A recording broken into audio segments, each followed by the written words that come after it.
Alors là, maintenant, aujourd'hui, un livre que je considère comme vraiment une Bible, documentée d'une manière extraordinaire et écrit par Pierre Lorrain. Pierre Lorrain qui est écrivain et journaliste, spécialiste de la Russie et de l'ex-URSS. Ce livre, c'est l'Ukraine, avec comme sous-titre une histoire entre deux destins. La lecture de ce livre reprend toute l'histoire de l'Ukraine,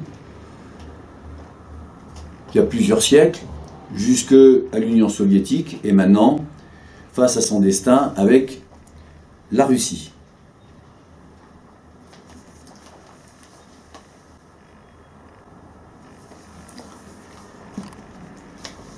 Peut-on parler de malédiction ukrainienne? Les crises succèdent aux crises, et l'Ukraine surgit régulièrement dans l'actualité comme un diable de sa boîte, et généralement c'est dans un contexte de catastrophe, de rébellion contre le pouvoir ou de scandale. Souvenez-vous, Tchernobyl, la révolution orange, Euromaïdan, problème gazier avec la Russie, élections à répétition, corruption, collusion entre oligarques et politiciens, instabilité politique chronique, etc., etc.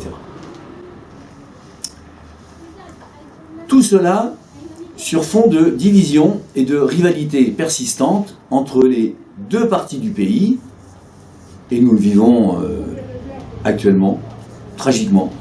L'Est globalement tourné vers la Russie, et l'Ouest qui regarde l'Union européenne avec les yeux de Chimène. Expliquer les raisons de cette situation hors norme en plongeant dans l'histoire récente de l'Ukraine, tel est le propos de cet ouvrage qui est d'une richesse exceptionnelle. Et je pèse mes mots. L'auteur, Pierre Lorrain, revient sur l'histoire mouvementée de cet État, qui a toujours cherché à exister, et nous le vivons en direct en ce moment, sans y parvenir de manière durable, sauf sur ces dernières décennies. Plusieurs questions se posent sur les mythes et les réalités de l'identité ukrainienne. Quelles sont les racines historiques du peuple ukrainien? Première question. Et d'ailleurs, un seul peuple ou plusieurs? Deuxième question.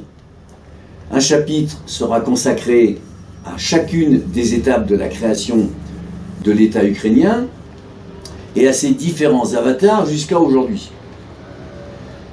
La deuxième partie traitera des événements qui ont secoué l'Ukraine depuis novembre 2013 et qui, même s'ils n'ont pas dégénéré en guerre civile, ont provoqué l'une des crises internationales majeures en Europe depuis l'effondrement de l'Union soviétique.